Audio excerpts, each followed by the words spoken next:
FCRA നിയമ ഭേദഗതി ബില്ലുമായി ബന്ധപ്പെട്ട് CBCI deputy secretary general father Mathew Koyickal അമിത്ഷായുമായി കൂടിക്കാഴ്ച നടത്തി. CBCI കൂടിക്കാഴ്ച സൗഹാർദ്ദപരമാണെന്നും പരിഷ്കരിച്ച FCRA നിയമം 2010 കോൺഗ്രസ് ഭരണകാലത്തേതാണെന്നും അമിത്ഷാ പറഞ്ഞു. ക്രൈസ്തവ വിഭാഗങ്ങളെ ലക്ഷ്യമിട്ടല്ല FCRA നിയമമെന്ന് ആഭ്യന്തരമന്ത്രി പറഞ്ഞതായി മാത്യു കോയിക്കൽ അറിയിച്ചു. ഞങ്ങൾക്ക് ആശങ്കയില്ലെന്ന് പറയാൻ പറ്റത്തില്ല. ഞങ്ങളുടെ ആശങ്കകൾ എഴുതി അദ്ദേഹത്തെ അറിയിച്ചിട്ടുണ്ട്. അദ്ദേഹം രാജ്യത്തിൻ്റെ ആഭ്യന്തരമന്ത്രിയാണ്.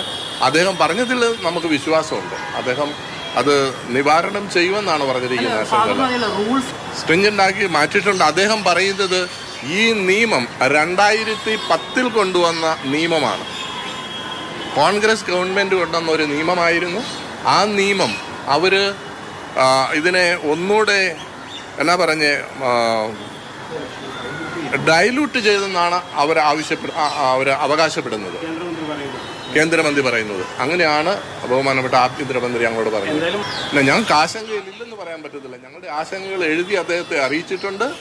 അദ്ദേഹം രാജ്യത്തിൻ്റെ വിഷ്ണു പ്രസാദ് വിവരങ്ങളുമായി ചേരുകയാണ്. നമുക്കിപ്പം വിഷ്ണു, നിറയെ ആശങ്കകളുമായി ഇതുമായി ബന്ധപ്പെട്ടുള്ള കഴിഞ്ഞ ഒരാഴ്ചക്ക് മുൻപൊക്കെ സജീവമായിരുന്ന വിഷയമാണ്. ഇപ്പോൾ കുറച്ചൊന്ന് അല്ലെങ്കിൽ ആ തരത്തിലുള്ള പ്രതികരണങ്ങൾ വരുന്നത് കുറഞ്ഞിട്ടുണ്ടെങ്കിൽ പോലും ഇപ്പോൾ അത്രമാത്രം ആശങ്കയുണ്ടായിരുന്നു. ആശങ്കയുടെ പടുകുഴിയിൽ നിന്നാണ് ഈ ഒരു കൂടിക്കാഴ്ച ഉണ്ടാകുന്നത്. കൂടിക്കാഴ്ച കഴിയുമ്പോൾ എന്തെങ്കിലും ആശാവഹമായിട്ടുണ്ടാകുന്നു എന്നുള്ള പ്രതികരണമാണോ ഇപ്പോൾ ഈ ഫാദറിന്റെ ഭാഗത്ത് നിന്നും ഉണ്ടാകുന്നത്? പക്ഷേ FCRA നിയമ ഭേദഗതി ബില്ല് പാർലമെന്റിൽ അവതരിപ്പിക്കുന്ന ഘട്ടം മുതൽ തന്നെ ആഭ്യന്തരമന്ത്രി അമിത്ഷായെ നേരിൽ കാണുന്നതിന് വേണ്ടി CBCI പ്രതിനിധി സംഘം തീവ്ര ശ്രമങ്ങൾ നടത്തിയിരുന്നു. എന്നാൽ ഇപ്പോഴാണ് അതിനൊരു അവസരം ഉണ്ടായിട്ടുള്ളത്. പക്ഷെ ഇപ്പോൾ ഈ ഒരു കൂടിക്കാഴ്ചയുടെ പശ്ചാത്തലം എന്ന് പറയുന്നത് ഈ FCRA നിയമം സഭയിൽ അവതരിപ്പിക്കാതിരിക്കുകയും നിയമ ഭേദഗതി സഭയിൽ അവതരിപ്പിക്കാതിരിക്കുകയും പകരം ചട്ടങ്ങൾ ചില മാറ്റങ്ങൾ ഭേദഗതികളോട് കൂടി കൊണ്ടുവരികയും ചെയ്ത പശ്ചാത്തലത്തിലാണ് ഇപ്പോൾ എന്തായാലും സംഘം ആഭ്യന്തരമന്ത്രിയെ കാണാൻ എത്തിയിട്ടുണ്ടായിരുന്നത്. CBCI ഉന്നയിച്ച ആശങ്ക അമിത്ഷാ കേട്ടു എന്നാണ് പറയുന്നത്. അതായത് ഇതിൽ അമിത്ഷാ പറയുന്നത് രാജ്യത്താകമാനം FCRA വഴി ലഭിക്കുന്ന 17,000 കോടി രൂപയിൽ 3,000 കോടി രൂപ മാത്രമാണ് ക്രൈസ്തവ സംഘടനകൾക്ക് ലഭിക്കുന്നുള്ളൂ. 2010 കോൺഗ്രസ് കൊണ്ടുവന്ന നിയമമാണ് ഇപ്പോൾ ഒന്ന് പരിഷ്കരിച്ചത് എന്നാണ് അമിത്ഷാ അവകാശപ്പെടുന്നത്.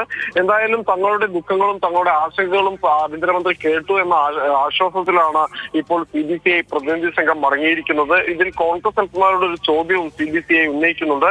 2010 കോൺഗ്രസ് ആണ് ഈ നിയമം കൊണ്ടുവന്നതെന്നാണ് അമിത്ഷാ പറയുന്നത്. അന്ന് പ്രതിഷേധിക്കാൻ പോകുന്നതിൽ CBCIക്ക് വീഴ്ച സംഭവിച്ചിട്ടുണ്ട്. ഇനി എങ്ങനെ FCRA നിയമം ജനങ്ങൾക്ക് ഉപകാരപ്പെടുന്ന രീതിയിൽ തിരിച്ചാക്കാമെന്ന് കോൺഗ്രസ് എംപിമാർ ആലോചിക്കണമെന്ന് ഇപ്പോൾ എന്തായാലും ഈ CBCI പ്രതിനിധി സംഘം ആവശ്യപ്പെട്ടു. എന്ന് നൽകിയിട്ടുള്ള അപേക്ഷയിൽ പ്രധാനമായും ഇവർ മുന്നോട്ട് വെച്ചിട്ടുള്ള വാദങ്ങൾ എന്ന് പറയുന്നത് ഈ ചട്ടം ഭേദഗതി ചെയ്യുമ്പോൾ ഇതിന് മുൻകാല പ്രാബല്യം ഉണ്ടാകരുത് എന്നും നിലവിലുള്ള സ്വത്തുക്കൾക്ക് നേരെ ഇത്തരത്തിൽ നടപടികൾ ഉണ്ടാകരുത് എന്നും ആവശ്യപ്പെട്ടിട്ടുണ്ട്. ഒപ്പം തന്നെ FCRA കേസുകൾ ഹൈക്കോടതി മേൽനോട്ടത്തിലുള്ള ജഡ്ജി പരിഗണിക്കണം. സ്വതന്ത്രവും നിഷ്പക്ഷവുമായ അന്വേഷണം നടക്കണം.